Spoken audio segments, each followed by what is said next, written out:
Now, my subject is success, so people sometimes call me a motivational speaker.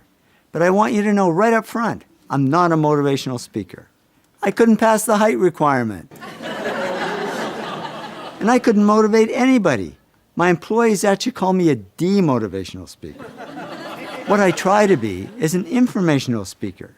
I went out and found out some information about success, and I'm just here to pass it on. And my story started over 10 years ago on a plane. I was on my way to the TED conference in California, and in the seat next to me was a teenage girl, and she came from a really poor family, but she wanted to get somewhere in life. And as I tapped away on my computer, she kept asking me questions. Then out of the blue, she asked, "Are you successful?" I said, "No, I'm not successful. Terry Fox, my hero. Now there's a big success. He lost a leg to cancer, then ran thousands of miles and raised millions for cancer research." Or Bill Gates, guy who owns his own plane, doesn't have to sit next to some kid asking him questions. But then I told her about some of the stuff I'd done. I love communications, and I've won lots of awards in marketing. I love running, and I still sometimes win my age group, old farts over 60. My fastest marathon is 2 hours and 43 minutes to run the 26 miles or 42 kilometers. I've run over 50 marathons on all 7 continents. This was a run my wife and I did up the Inca Trail to Machu Picchu in Peru. And to qualify for the 7 continents, we had to run a marathon in Antarctica. But when we got there, it didn't look nice and calm like this. It looked like this. The waves were so high we couldn't get to shore. So we sailed 200 miles further south to where the seas were calm and ran the entire 26-mile marathon on the boat. 422 laps around the deck of that little boat. My wife and I have also climbed 2 of the world's 7 summits, the highest mountains on each continent. We climbed Aconcagua, the highest mountain on the American continent, and Kilimanjaro, the highest mountain in Africa. Well, to be honest, I puked my way to the top of Kilimanjaro. I got altitude sickness. I got no sympathy from my wife. She passed me and did a lap around the top while I was still struggling up there. In spite of that, we're still together and have been for over 35 years. I'd say that's a success these days. So I said to the girl, "Well, I guess I have had some success." And then she said, "Okay, so are you a millionaire?"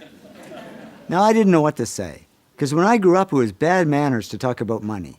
But I figured I'd better be honest, and I said, "Yeah, I'm a millionaire, but I don't know how it happened. I never went after the money, and it's not that important to me." She said, "Maybe not to you, but it is to me. I don't want to be poor all my life. I want to get somewhere, but it's never going to happen." I said, "Well, why not?" She said, "Well, I'm not very smart. I'm not doing great in school." I said, "So what? I'm not smart. I barely passed high school. I had absolutely nothing going for me. I was never voted most popular or most likely to succeed. I started a whole new category, most likely to fail. But in the end, I did okay. So if I can do it, you can do it." And then she asked me the big question. "Okay, so what really leads to success?" I said, "Geez, sorry, I don't know. I guess somehow I did it. I don't know how I did it." So I get off the plane and go to the TED conference, and I'm standing in a room full of extraordinarily successful people in many fields: business, science, arts, health, technology, the environment. When it hit me, why don't I ask them what helped them succeed and find out what really leads to success for everyone? So I was all excited to get out there and start talking to these great people when the self-doubt set in. I mean, why would people want to talk to me? I'm not a famous journalist. I'm not even a journalist. So I was ready to stop the project before it even began, when who comes walking towards me but Ben Cohen, famous co-founder of Ben & Jerry's Ice Cream.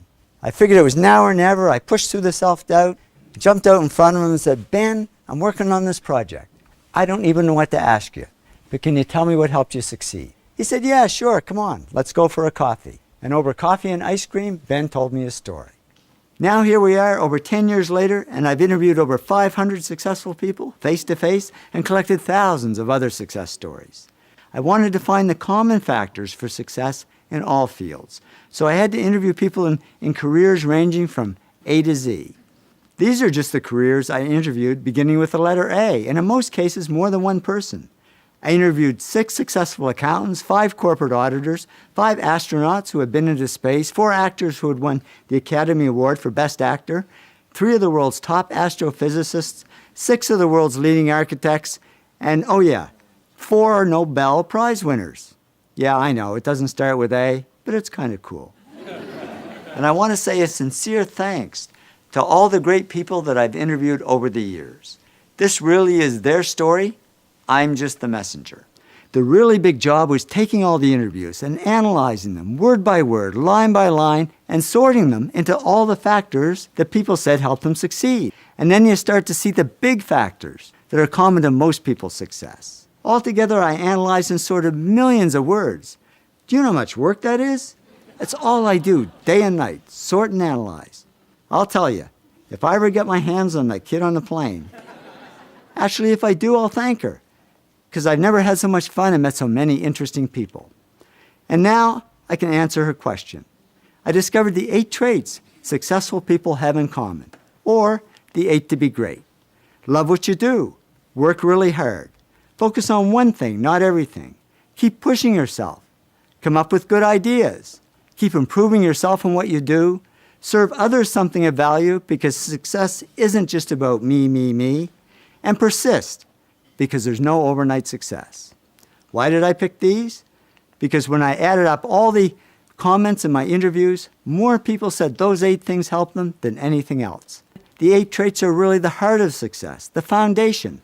And then on top, we build the specific skills that we need for our particular field or career. Technical skills, analytical skills, people skills, creative skills, lots of other skills we can add on top depending on our field.